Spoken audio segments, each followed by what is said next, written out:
ओम। बोलिए सच्चिदानंद भगवान की जय। सद्गुरुदेव भगवान की जय। पिछली बार चल रहा था, क्या चल रहा था?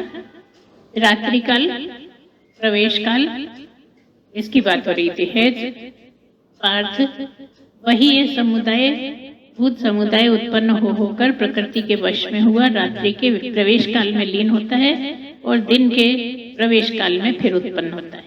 एक तरह से ये कहना चाहते हैं कि आप हर दिन खत्म हो जाते हो, अगले दिन फिर पैदा हो जाते हो, है ना? सोने गए, मरे के बराबर हो गए, उठे, आपका अगला जन्म शुरू। हर दिन आपका एक जन्म के बराबर है, ये मतलब है कि ये रात्रि काल है और ये दिन। एक तरीके यह है कि जैसे शरीर छोड़ के चले गए, तो जब तक दूसरा शरीर नहीं मिला तो आपका रात्रि काल है ना? दूसरा शरीर मिल गया तो फिर आपको उस शरीर का दिवस, दिन का काल है। और वैसे सोने उठने को देखा जाए तो रात्रि और दिन आप सब जानते ही, उसको क्या बताना है, ठीक है ना? उसके आगे फिर बताया परस्तस्मात् भावो अन्यो अव्यक्तो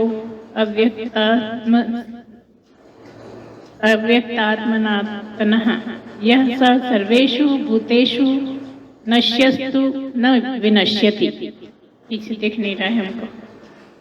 उस अव्यक्त से भी अति परे दूसरा अर्थात विलक्षण जो सनातन अव्यक्त भाव है, वह परम दिव्य पुरुष सब भूतों के नष्ट होने पर भी नष्ट नहीं होता। क्या कह रहे हैं इसमें? कह रहे हैं ये सब जैसे अभी बात हुई कि नष्ट हो जाते हैं, फिर पैदा हो जाते हैं, नष्ट हो जाते हैं, तो ये बोल रहे हैं कि ये जो शरीर है ये तो नष्ट हो जाता है।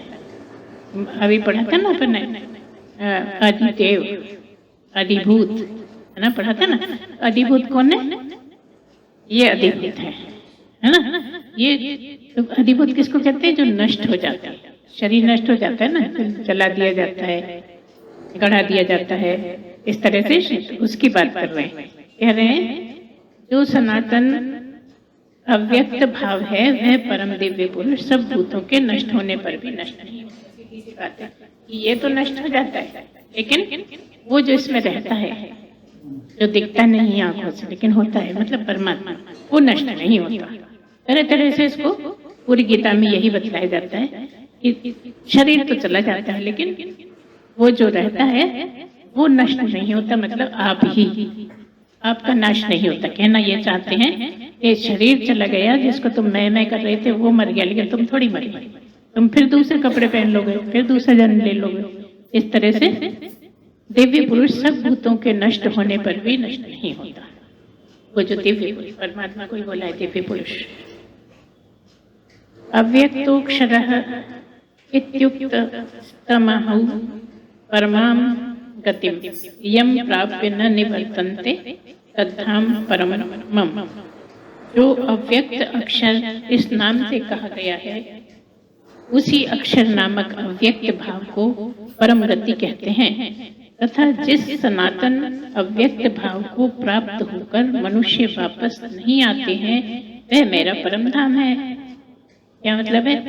जैसे एक साधारण मनुष्य मरता है तो फिर पैदा होता है किसी भी दूसरे कपड़ों में, मतलब दूसरी योनि में जन्म लेता है, मरता है, जन्म लेता है। लेकिन जो मुझे पा लेता है, जो परमात्मा को पा लेता है, वो फिर मनुष्य नहीं बनता, फिर कोई कुछ भी नहीं बनता होगा, है ना? मनुष्य तो आखिरी में मनुष्य जन्म में तो पाया ही है उसने, तो मतलब सब जन्मों की तो बात छोड़ दो, मनुष्य भी नहीं बनने की जरूरत, क्योंकि वो मुझ में ही मिल जाता है। जब मुझ में ही मिल गया तो वापस आता नहीं, पृथ्वी पे वापस आता नहीं। वो मेरा ही परम धाम है, जहाँ वो गया वो मेरा ही परम धाम है। मुझ में मिल गया मतलब ब्रह्म का परम धाम, ठीक है? वो ब्रह्म ही हो गया, क्योंकि जाना ही तुम्हें हो ही चाहिए। जैसे समझ लिया तो आप ब्रह्म हो गए, ब्रह्मविद ब्रह्मैव भवति, ये चीज है ना। तो ये बोल दिया कि वो उसी अक्षर नामक अव्यक्त भाव को परम गति कहते हैं। जो अक्षर का क्या मतलब? इसका अक्षर नहीं, एक खत्म नहीं हो। एक क्षर है, एक अक्षर है। तो अक्षर मतलब जो खत्म ना हो, अक्षर मतलब खत्म हो जाए। तो ये कह रहे हैं ये जो अक्षर है ना, जो खत्म नहीं होता है, परमात्मा ही है। उस अव्यक्त भाव को परम गति कहते हैं। वहां तक पहुंच जाता है मनुष्य, तो उसी को तो परम गति कहते हैं। ब्रह्म को पा जाने को ही तो परम गति कहते हैं। ब्रह्म को समझ लेने को ही तो परम गति कहते हैं। जिस सनातन अव्यक्त भाव को प्राप्त होकर जो व्यक्त नहीं हो सकता, अव्यक्तादीनि भूतानि जो बताते हैं ना, कि मैं पहले भी था, बाद में भी रहूंगा, अभी व्यक्त हो रहा हूं। पहले भी था, व्यक्त नहीं हो रहा था, बाद में भी रहूंगा, व्यक्त नहीं होऊंगा, व्यक्त तो अभी है। इसलिए कह रहे हैं कि वो जो है असली में जो परमात्मा है वो तो अव्यक्त ही है। अव्यक्त मतलब जो नहीं दिखता। अभी समझने का मौका कब है? जब शरीर के द्वारा व्यक्त हो रहा है। वही परमात्मा शरीर के द्वारा दिख रहा है। शरीर इसलिए मिला है कि आप उसको जानने का प्रयत्न करो, क्योंकि इस शरीर में बहुत अच्छी बुद्धि मिली है आपको, और किसी योनि में और किसी जन्म में आप उसको पाने के समर्थ हो ही नहीं। इसलिए यही मौका है। अव्यक्तादीनि भूतानि व्यक्त मध्यानि। व्यक्त मध्यानि मतलब मध्य में, बाद के और पहले के बीच का जो काल है वो अभी है। इसी में आपको मौजे के मालूम कर लो, काम में ले लो बुद्धि को, शरीर को। शरीर से खूब काम करो, बुद्धि से समझने का प्रयत्न करो। पुरुषः स परा पार्थ भक्त्या लभ्यस्त्वनन्यया यस्यान्तः स्थानि भूतानि येन सर्वम् इदं ततम्। हे पार्थ, जिस परमात्मा के अंतर्गत सर्वभूत हैं और जिस सच्चिदानंद घन परमात्मा से यह समस्त जगत परिपूर्ण है, वह सनातन अव्यक्त परम पुरुष तो अनन्य भक्ति से ही प्राप्त होगा। जो हम अक्सर कहते हैं ना, अनन्य भक्ति चाहिए, अनन्यता में आ जाए।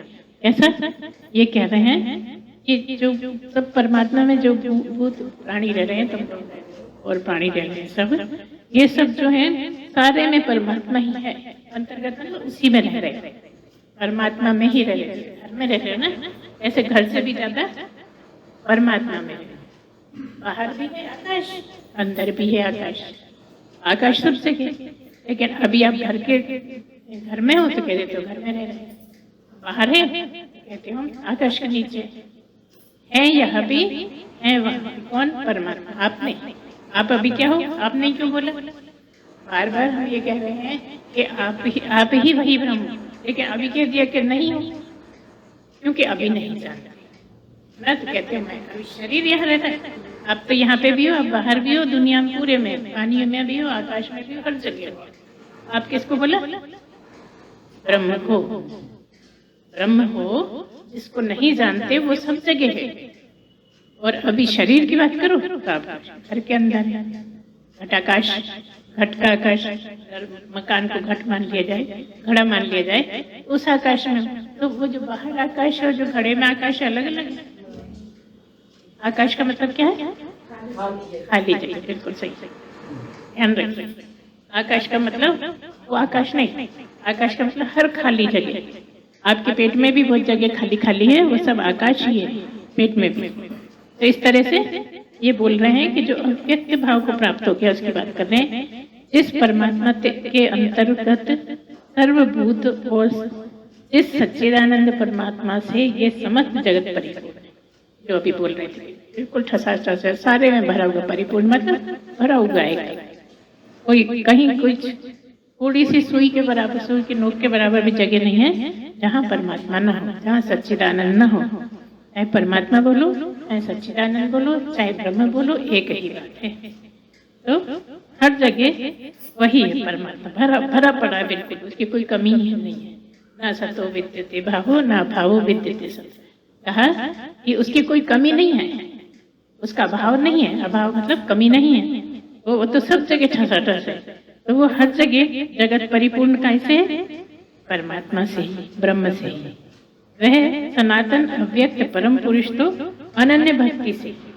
अनन्य का मतलब ना अन्य। दिमाग बैठा लीजिए, बहुत बार बताया है, हर बार बताते हैं। ना अन्य, अन्य मतलब दूसरा। ये सब अन्य, ये मैं, ये अन्य, दूसरे दूसरे लोग। तो ना अन्य मतलब ऐसी भक्ति करो कि बिल्कुल पूरे टाइम आप उसी में रमे रहो, उसको कहेंगे अनन्य भक्ति। तो ये कह रहे हैं कि ये तो केवल मात्र अनन्य भक्ति से ही मिलता है। जब तक तुम अनन्य भक्ति में नहीं डूबोगे तब तक भूल जाओगे मिलेगा, तुम भूल जाते हो। इस तरह से ये कहा कि एक ही चीज है इसका प्राप्त करने की बात एक ही है, ये तो मुझसे अलग है ही नहीं। नान्य से मतलब मैं ही हूँ, मेरे से अलग नहीं। बार बार कहते हैं ना कि तुम ही हो, तुम ही ब्रह्म हो, मैं ही ब्रह्म, ना दूसरा नहीं। तुम कहोगे ना मैं ही हूँ, मेरे से अलग है ही नहीं। आप ये कहोगे आप ही तो आप ही, मतलब अनन्य मतलब मैं ही हूँ, ऐसी भक्ति करते रहो। जानता नहीं हूँ, जानना चाहता हूँ, लेकिन मेरे से अलग वो है ही नहीं। अनन्य का बहुत महत्व है पूरी गीता में। ना अन्य, अनन्य मतलब ना अन्य, मेरे से हटके है ही नहीं। मैं कहाँ ढूंढ रहा हूँ? मुझ में ही ढूंढ रहा हूँ। मुझ में ही मतलब शरीर को बोला मुझ, मैं इसको बोला ब्रह्म को, है ना। मेरे अंदर ही परमात्मा नहीं, मैं ही परमात्मा हूँ। दूसरों के सामने नहीं बोलना होता, लेकिन भाव बनाना कि मैं ही परमात्मा हूँ। सोचो मैं कितनी ऊंची चीज हूँ और मैं बेकार की बातें करता रहता हूँ, झंझट करता रहता हूँ, बुराई भलाई करता रहता हूँ, गलत काम करता रहता हूँ। कहाँ परमात्मा और कहाँ मैं हूँ परमात्मा। लेकिन मैं परमात्मा से बिल्कुल भिन्न काम करता हूँ। आप परमात्मा जैसे ही हो जाएं, सबका भला चाहने वाले, तो आप हो सकता है उस तरह के भाव रखें, किसी का बुरा ना चाहें, किसी से जलन ना करें, किसी के लिए कुछ भी भाव बुरा ना बनाए, तो आप तो हैं ही। जो परमात्मा है, जो दुनिया चलाने वाला है, जो सब जगह उपस्थित है, किसी कोने में भी छुप जाओ तो भी दिखते हो, कहीं भी तुम कैसे भी बॉक्स में बैठ जाओ तो भी दिखते हो उसको। उससे तो हट ही नहीं सकते ना, उससे तो बच ही नहीं सकते तुम। उसमें कितनी अच्छी चीजें होंगी अगर भगवान मान लो। भगवान तो हुए ना, जो परमात्मा को प्राप्त हुआ वो कौन हो गया?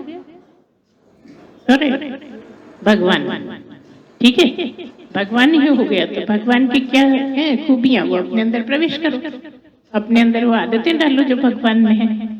कष्ट उठा के भी आप दूसरे का भला चाहो, किसी से आपको चोट भी लग गई तो भी आप उसका अच्छा चाहो। आपको तो चोट नहीं लगती तो भी उल्टा सीधा बोल देते हो। हम तो कह रहे हैं चोट भी मार दे तो भी आप थैंक यू बोल दो। इतनी क्षमता, अगर क्षमता है तो पहुंच जाओगे। यही सब है। बहुत बहस करते हैं लोग इन्हीं बातों पे, लेकिन यही सार है। वह सनातन अव्यक्त परम पुरुष तो अनन्य भक्ति से ही प्राप्त होने योग्य है। यत्र काले त्वनावृत्तिमा वृत्तिम चैव योगिनः प्रियाता यान्ति तम कालम वक्ष्यामि भरतर्षभ। हे अर्जुन, जिस काल में शरीर त्याग कर गए हुए योगी जन तो वापस न लौटने वाली गति को, और जिस काल में गए हुए वापस लौटने वाली गति को ही प्राप्त होते हैं, उस काल को अर्थात दोनों मार्गों को मैं कहूँगा बता रही। जो नहीं आते हैं लौट के जगत में और जो आते हैं, उन दोनों के बारे में आगे बताऊंगा, ऐसा कृष्ण जी कहते हैं। ठीक है, क्या कहा फिर से पढ़ देते हैं। हे अर्जुन, इस काल में शरीर त्याग कर गए हुए योगी जन, देखो योगी जन क्यों बोला है?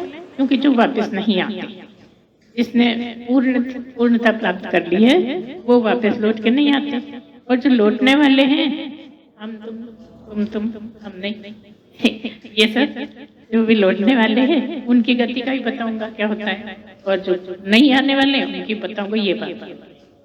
गति को ही प्राप्त होते हैं उस काल को, अर्थात दोनों मार्गों को कहूंगा, उनके मार्गों के बारे में।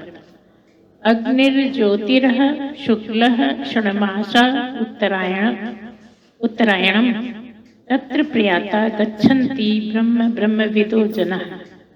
जिस मार्ग में ज्योतिर्मय अग्नि अभिमानी देवता है, दिन का अभिमानी देवता है, शुक्ल पक्ष का अभिमानी देवता है और उत्तरायण के 6 महीनों का अभिमानी देवता है, उस मार्ग में मरकर गए हुए ब्रह्मवेत्ता योगी जन उपर्युक्त देवताओं द्वारा क्रम से ले जाए जाकर ब्रह्म को प्राप्त होते हैं।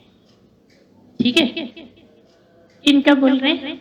देखो, एक तो वह है जिसने सदगति पाई, जो ब्रह्म ही हो गया, वो तो लौट के आएगा नहीं।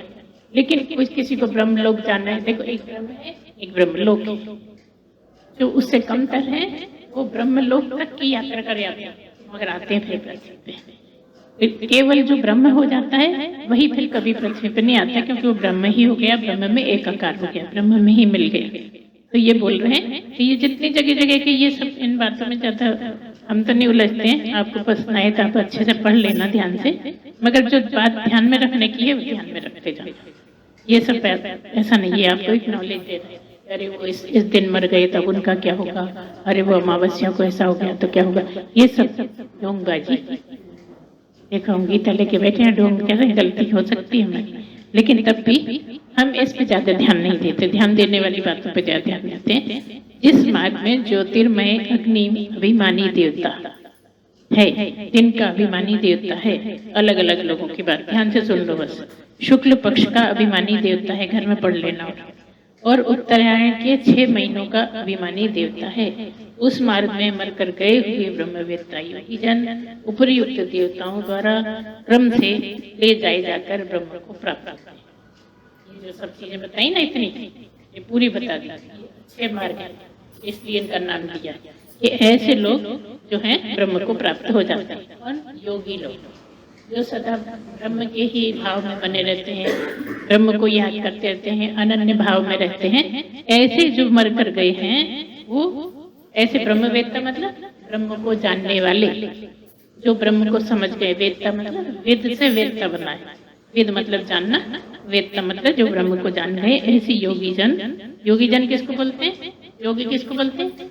जो ब्रह्म में ही लय रहता है, ब्रह्म में ही अनन्य प्रेम से रहता है, वही होता है योगी जन। उपयुक्त देवता जो ऊपर सब बताए हैं, इतने नाम लिए ना अभी हमने, ज्योतिर्मय अग्नि अभिमानी देवता आदि आदि जब बताए, वो सब जो है ये ब्रह्मवेत्ता योगी जन उपयुक्त देवताओं द्वारा क्रम से ले जाए जाकर ब्रह्म को प्राप्त करते हैं। तो सीधी बात इतने शॉर्ट में याद कर लो, समझ लो कि उत्तरायण में गए लोग ब्रह्म को प्राप्त होते हैं। ऐसा बोले कौन कौन प्राप्त होते हैं? योगी जन, जो सदा भगवान में ही रहे, मनुष्य जन्म में ऐसे लोग। आगे है धूमो रात्रि तथा कृष्ण क्षणमासा दक्षिणायनम तत्र चंद्रमसम ज्योतिर्योगी प्राप्य निवर्तते। इस मार्ग में धूमाभिमानी देवता है, रात्रि अभिमानी देवता है तथा कृष्ण पक्ष का अभिमानी देवता है। ये सब तुम लोग के इंटरेस्ट की बात है। और दक्षिणायन के 6 महीनों का अभिमानी देवता है। उस मार्ग में मरकर गया हुआ सकाम कर्म करने वाला योगी उपयुक्त देवताओं द्वारा क्रम से ले गया हुआ चंद्रमा की ज्योति को प्राप्त होकर स्वर्ग में अपने शुभ कर्मों का फल भोगकर वापस आता है। क्या समझे? अभी उत्तरायण की बात करी थी ना, उसके साथ उसके गुणों का बता दें। यहाँ दक्षिणायन की बात कर रहे हैं तो ये अलग अलग ढंग से उसको बता रहे हैं। इसके अलावा जो 6 महीने उत्तरायण के, 6 महीने दक्षिणायन, तो ये जो 6 महीने दक्षिणायन के हैं, ये सब इनके जो देवता हैं वो उस मार्ग में मरकर गया हुआ सकाम कर्म करने वाला, जो सकाम कर्म मतलब जो इच्छा से कर्म करता है, हे भगवान ऐसा कर देना, हे भगवान वैसा कर देना, भगवान ये दिला देना, भगवान बहुत ऐसे ऐसे मतलब कुछ ना कुछ उनकी कामना जिसमें है उसको कहेंगे सकाम कर्म। सकाम कर्म करता जो होगा वो सकाम कर्म वाला होगा, अकाम कर्म वाला बताओ जल्दी। हाँ, वो निष्काम होगा, जो इच्छा से करता है, कुछ इच्छाएं लेके काम करता है, उसको कहते हैं, क्या कहते हैं उसको? बोलो जल्दी। सकाम है ना। एक अगर बिना इच्छा के कर रहे हैं, बस करना है, हमारा काम तो है करना, ताकि हमारे कर्म कट जाए। अकर्ता बन के जो करता है वो निष्काम। शब्द याद रखने के हैं। निष्काम मतलब बिना लोभ के, बिना उसके बदले में कुछ मांगे हुए जो काम करते हो, उन्हीं से कर्म ज्यादा करते हैं। तो सकाम मतलब जो कामना के साथ करते हैं, जो कामना के साथ करते हैं। और दक्षिणायन वाले हैं, उनकी बात हो रही है। दक्षिणायन के 6 महीनों में अभिमानी देवता है, उस मार्ग में मरकर गया हुआ सकाम कर्म करने वाला योगी उपयुक्त देवताओं द्वारा क्रम से ले गया हुआ चंद्रमा की ज्योति को प्राप्त होकर आखिरी में चंद्रमा की ज्योति मतलब चंद्रलोक में जाकर स्वर्ग में अपने शुभ कर्मों का मतलब क्या हुआ? स्वर्ग में पहुंच जाता है। शुभ कर्मों का फल कहाँ पाएंगे? स्वर्ग में, और बुरे कर्मों का फल कहाँ पाएंगे? नरक में ना। और कुछ मत सोचो, यहाँ बस इसी में दिमाग लगा और कहीं जाना ही नहीं बिल्कुल। तो इस तरह से बता रहे हैं कि ऐसी जो चंद्रमा के में की ज्योति को प्राप्त होकर फिर क्या होता है, उसके बाद शुभ कर्म को अपना फल भोग कर और वापस आता है। कौन? दक्षिणायन में गया हुआ आदमी है ना। दक्षिणायन मरना अच्छा नहीं है, उत्तरायण मरना अच्छा है। भीष्म पितामह ने कहा उत्तरायण में सूर्य आ जाएगा तब मैं मरूंगा, इसीलिए याद करा दिया, इस सहारे याद रखो, है ना। हम आगे तो ये कह दिया कि वैसे वो अपने कर्मों का फल तो भोगता है, स्वर्ग में जाता है, अपने कर्मों का वो कर लेता है, लेकिन आता फिर पृथ्वी लोक, मृत्यु लोक। मृत्यु लोक ही पृथ्वी लोक है, पृथ्वी लोक ही मृत्यु लोक है। आता है फिर यहीं पर, अब फिर कमाई करेगा, अच्छे बुरे कर्म करेगा, फिर भोगने जाएगा। अच्छे बुरे कर्म अगर निष्काम होके करेगा, अकर्ता होके करेगा और भगवान का भजन करेगा, ना अन्य होके भाव रख के वो भगवान को याद करेगा, तो फिर हो जाएगा, ब्रह्म ही हो जाएगा। ऐसे ही तो है। आगे चलकर शुक्ल कृष्णे गति हेते जगतः शाश्वते मते एकया यात्य नावृत्ति मन्यया वर्तते पुनः। क्योंकि जगत के ये दो प्रकार के शुक्ल और कृष्ण, ये तुम्हारी इंटरेस्ट की बात है ना, मगर इनमें ज्यादा उलझना नहीं। अभी तो बुद्धि पे नजर रखो, चिड़िया की आंख पे नजर रखना है। तुम भी देख रहे हैं, पंख भी देख रहे हैं, ये सब मत करो। बस चिड़िया की आंख पे ये सब आसपास की चीजें, चिड़िया है तो चिड़िया के पंख भी होंगे, चिड़िया है तो उसके पैर भी होंगे, है ना। गीता है तो उसमें सभी बातें होंगी, लेकिन हमें कौन सी चीज पर बाद में पढ़ते रहना। जब ब्रह्म हो जाओगे ना तब पढ़ते रहना, खूब रट लेना। अर्थात देवयान फिर क्या, क्योंकि जगत के ये दो प्रकार के शुक्ल और कृष्ण अर्थात देवयान और पितृयान मार्ग सनातन माने गए हैं। सनातन मतलब जो सदा से हैं। सनातन शब्द जब भी आएगा इसका मतलब सबसे पृथ्वी बनी है, हमेशा से है ये, और ये माने गए हैं। इनमें एक के द्वारा गया हुआ जिससे वापस नहीं लौटना पड़ता, वो क्या है? उत्तरायण। अभी तो बताया, उस परम गति को प्राप्त होता है। कौन सा? उत्तरायण में गया हुआ परम गति को प्राप्त होता है। परम गति मतलब ब्रह्म ही हो जाना, परम गति। इसके लिए तो प्रयास कर रहे हो ना, तो लौटना पड़ता है, उस परम गति को प्राप्त होता है। और दूसरे के द्वारा गया हुआ फिर वापस आता है। पहले भी यही बताया, 2-3 श्लोक से यही चल रहा है, तरह तरह से बता रहे हैं। याद रखना, बाद में पूछना, है ना। परम गति को प्राप्त होता है, और दूसरे के द्वारा मतलब दक्षिणायन गया हुआ फिर वापस आता है, मतलब वहां जाता है, कर्म करता है, स्वर्ग जाता है, सब कर्मों के फल भोगता है, और फिर कहाँ आता है? मृत्यु लोक में ही आ जाता है, अर्थात पृथ्वी पर ही आ जाता है। और यही हो रहा है करोड़ों साल से, बस यही हो रहा है कि मनुष्य जन्म में आते हो, यहाँ पे आप कर्म करते हो अच्छे बुरे, और किसी जन्म में कर्म नहीं बनते। कुछ भी कर लो, बिल्ली कितने चूहे उनको खा ले, काट ले, कुत्ता काट ले, कोई पागल हो जाए, कुत्ते को सजा नहीं मिलेगी। आप काट लो, आपको सजा है ना। तो इस तरह से केवल मनुष्य जन्म में आता है और उसी में कर्म बना लेता है, फिर उस कर्मों के फल में जगह तरह तरह की योनियों में जाके फल भोगता है। क्योंकि मनुष्य योनि में अगर उसकी तपस्या अच्छी हो, इच्छा हो, तो मनुष्य योनि में रह के ही फल भोग सकता है। हाय गर्मी, हाय परेशान है, कहाँ जाएंगे, कैसे होगा, बस हाय करके जिंदगी निकाल लेता है। करना वैसे भी है, कर रहा है, भोग रहा है, लेकिन गालियां दे दे के, दूसरों को परेशान कर करके, अच्छा बुरा कर करके बस कर्म बढ़ाता चला जाता है। और फिर उन कर्म को भोगने के लिए फिर वही लगा रहता, चक्कर लगाने। फिर आया, फिर कर्म बना लिया, फिर घूमते रहो हजारों वर्ष, लाखों वर्ष, 84 लाख योनि।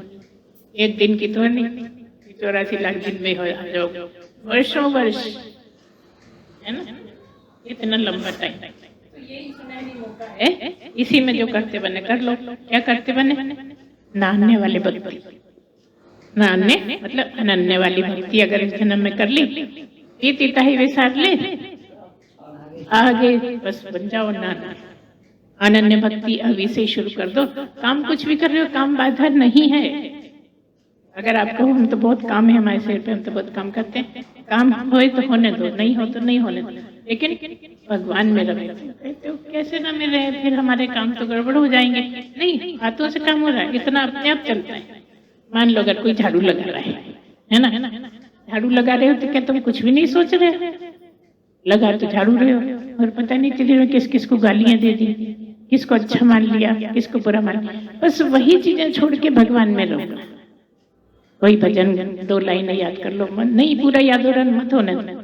हरे राम हरे कृष्ण, जैसे भी राम राम राम राम, जो भी आपको समझ में आता है भगवान का नाम, यहाँ पे मन में ये रहे कि वो एक ही है, अब कर पाओ। और अगर तुम्हें राम ही भगवान लगते हैं तो राम के अलावा किसी को मत पूछो। मुख्य बात है, अंडरलाइन। अगर तुम्हें केवल राम ही भगवान लग रहे हैं और सब फालतू लग रहे हैं, तो फिर राम के अलावा किसी को नहीं, नान्य तब होगा।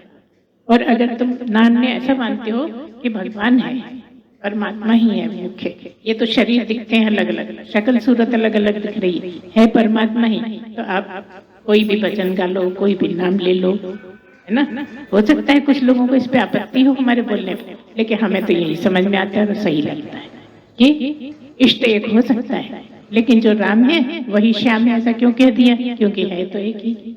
अंदर रहने वाला जो राम में है वही कृष्ण में, वही आप में भी है, लेकिन आप अभी भजने की स्थिति में नहीं हो, आपको नहीं भजा जा सकता क्योंकि अभी आप उस जगह पहुंचे नहीं, है ना। इसीलिए गुरु को भज सकते हैं क्योंकि गुरु पहुंच गया है। सतगुरु अगर है और वो परमात्मा की जगह पहुंच गया है, उसको भी भजने में कोई हर्ज नहीं है। इस तरह से धीरे धीरे धीरे धीरे आपका मनुष्य जन्म सफल हो जाएगा। ठीक है, वापस आता है अर्थात जन्म मृत्यु को प्राप्त होता है। क्या मतलब? जब यहाँ जाता है तो फिर वही मरना पैदा होना, न मरना पैदा होना, बस यही क्रम चलता रहता है वर्षों वर्षों, लाखों लाखों लाखों जन्म तक। नेते सती पार्थ जानन्योगी मुह्यति कंचन कश्चन तस्मात् सर्वेषु कालेषु योग युक्तो भवार्जुन। हे पार्थ, इस प्रकार इन दोनों मार्गों को तत्व से जानकर कोई भी योगी मोहित नहीं होता। इस कारण हे अर्जुन, तू सब काल में समबुद्धि रूप योग से युक्त हो, अर्थात निरंतर मेरी प्राप्ति के लिए साधन करने वाला हो। यहाँ समबुद्धि रूप क्यों कह दिया? समबुद्धि रूप मतलब समता में रहने वाला, न अन्य वाली स्थिति में, है ना। जो न अन्य वाली भक्ति में होगा वही सम बुद्धि में रह पाएगा। कह दिया इन दोनों मार्गों से को तत्व से जानकर। अब फिर तत्व की बात आ गई, तो तत्व से जानने का क्या मतलब रहा? बताया था हमने आपको। इन दोनों मार्गों को तत्व से जानकर कोई भी योगी मोहित नहीं होता का मतलब, तत्व से जानने का मतलब जो तत्व है ना, 5 तत्व, कौन से? कर्म, बोलो, ज्ञानेन्द्रिय, कर्मेंद्रिय। इतना हमने हिंट भी दे दिया तो भी नहीं बोल रहे कि 5 तत्व हैं कर्मेंद्रिय, 5 तत्व हैं ज्ञानेन्द्रिय, है ना। ऐसे करके जो 19 तत्व हैं और उसके अलावा भी बहुत तत्व हैं, 42 तत्व हैं। उसकी बात मतलब तत्वों के द्वारा तुम अगर समझते हो तो ज्ञान में चलने वाले हो। इस प्रकार दोनों मार्गों को तत्व से जानकर कोई भी योगी मोहित नहीं होता। इस कारण हे अर्जुन, तू सब काल में समबुद्धि रूप योग से युक्त हो। समबुद्धि से रहेगा, अगर समता में रहेगा हमेशा, तो तू पार कर सकता है, अर्थात निरंतर मेरी प्राप्ति के लिए साधन करने वाला। पहले कह दिया नान्य करके, अब कह दिया समबुद्धि। बात वही कर रहे हैं तरह तरह से, कभी ऐसे कभी वैसे, कभी उलट पलट के आपके दिमाग में बैठा देना चाहते हैं कि अगर इस तरह से तू रहेगा, सब काल में समबुद्धि रूप या सब काल में अनन्य प्रेम योग से युक्त हो, अर्थात निरंतर मेरी प्राप्ति के लिए साधन करने वाला हो जा। यही साधना है। साधन करने वाला हो जाओ मतलब साधना करता रहे। वेदेषु यज्ञेषु तपःसु चैव दानेषु यत् पुण्यफलं प्रतिष्ठम् अत्येति तत्सर्वमिदं विदित्वा योगी परम स्थानमुपैति च अद्यम्। योगी पुरुष इस रहस्य को तत्व से जानकर वेदों के पढ़ने में तथा यज्ञ तप और दान आदि के करने में जो पुण्य फल कहा है उन सब को निस्संदेह उल्लंघन कर जाता है और सनातन परम पद को प्राप्त हो जाता है। क्या समझ में आया? ये जो योगी है जो ना अन्य करके बचता रहता है, परमात्मा में एक ही होकर रहता है, भजन करता है भगवान को, भगवान के इस तरह इस रहस्य को तत्व से जानकर, फिर वही तत्व की बात आ गई कि तत्व की बात बार बार आएगी। ध्यान मार्ग में अगर चल रहे हो तो तत्व की बात बार बार आएगी। तत्व पर ध्यान रखें। क्या कहना चाहते हैं ये तत्व करकर, क्या बताना चाहते हैं? ये बताना चाह रहे हैं कि ये 5 कर्मेंद्रिय, 5 ज्ञानेंद्रिय और 4 अंतःकरण ये सब तुम नहीं हो। ये तत्व है, ये शरीर की बात कर रहे हैं, है ना? 5 कर्मेंद्रिय तुम्हारी के परमात्मा की। हाँ, यही तो मतलब है तत्व से जानने का मतलब। शरीर को रखो, ये तो शरीर है, मैं शरीर नहीं हूँ। तत्व से जानने का मतलब ये है कि जो इसके भाग हैं ये शरीर के भाग हैं, मेरे नहीं हैं। जितने भी तत्व हैं सब शरीर की बात कर रहे हैं। इसके आगे भी तत्व हैं, उनकी बात अलग है। लेकिन तत्व से जब भी बात आई है इसका मतलब ये है कि मैं अलग, शरीर अलग। मैं तो परमात्मा, मैं तो ब्रह्म, मैं तो परम आनंद में, और ये शरीर जो भूत है, जो नष्ट हो जाने वाला है, जो चल जाने वाला है, ऐसा है ना? तो मैं तो कौन हूँ? ब्रह्म हूँ, और ये तत्व हैं। इन तत्वों से मिलकर शरीर बना है। इसको कहेंगे तत्व से जानना। ठीक है? इस कारण हे अर्जुन, तू सब काल में समबुद्धि रूप योग से युक्त हो, अर्थात निरंतर मेरी प्राप्ति के लिए साधना करने वाला हो, मतलब साधना करता है। वेदेषु यज्ञेषु तपस्सु चैव दानेषु यत् पुण्यफलं प्रदिष्टम् अत्येति तत्सर्वमिदं विदित्वा योगी परम स्थानम उपैति चाद्यम्। योगी पुरुष इस रहस्य को तत्व से जानकर वेदों के पढ़ने में तथा यज्ञ तप और दान आदि के करने में, ध्यान से सुनिए क्या पढ़ेगा।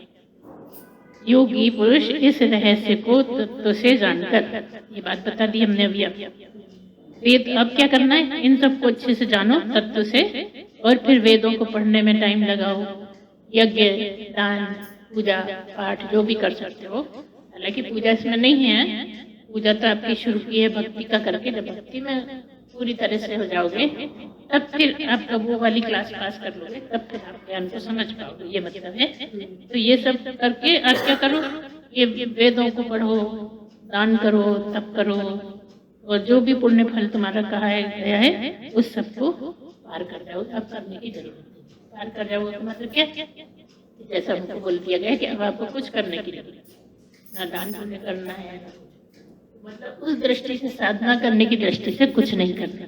किताब पढ़ने को मना नहीं, लेकिन भगवान को जानना है इसलिए पढ़ रहे हैं, ऐसा नहीं। यही कह रहे हैं, निसंदेह उल्लंघन कर जाता है, मतलब अब उसको कुछ करने का जरूरत नहीं, आवश्यकता नहीं, और सनातन परम पद को प्राप्त होता है। सनातन परम पद क्या है? ब्रह्म का पद ही सनातन ब्रह्म पद है। सनातन क्यों कह दिया? क्योंकि ब्रह्म सदा से, जब पृथ्वी पे कुछ भी नहीं था तब भी ब्रह्म था, जब पृथ्वी नहीं थी तब भी ब्रह्म था, जब प्रलय हुई थी तब भी ब्रह्म था, जब पिछली बार दुनिया थी तब भी ब्रह्म था। कुछ भी नहीं था लेकिन वो था, जो सदा रहता है। उस पद पे तुम पहुंच जाओगे, तुम हमेशा रहोगे, न मरना न पैदा, ब्रह्म की तरह सदा सर्वदा। इस तरह से ये 8वां अध्याय समाप्त हो रहा है। ओम तत्सदिति श्रीमद्भगवद्गीता उपनिषत्सु ब्रह्म विद्यायां योग शास्त्रे श्री कृष्णार्जुन संवादे अक्षर ब्रह्म योगो नाम 8मो अध्याय समाप्तम्।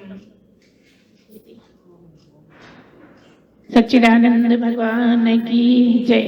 सत्सुदेव भगवान की जय। पूर्णमदः पूर्णमिदं पूर्णात् पूर्णमुदच्यते पूर्णस्य पूर्णमादाय पूर्णमेवावशिष्यते। ओम शांति शांति शांति। सच्चिदानंद भगवान की जय।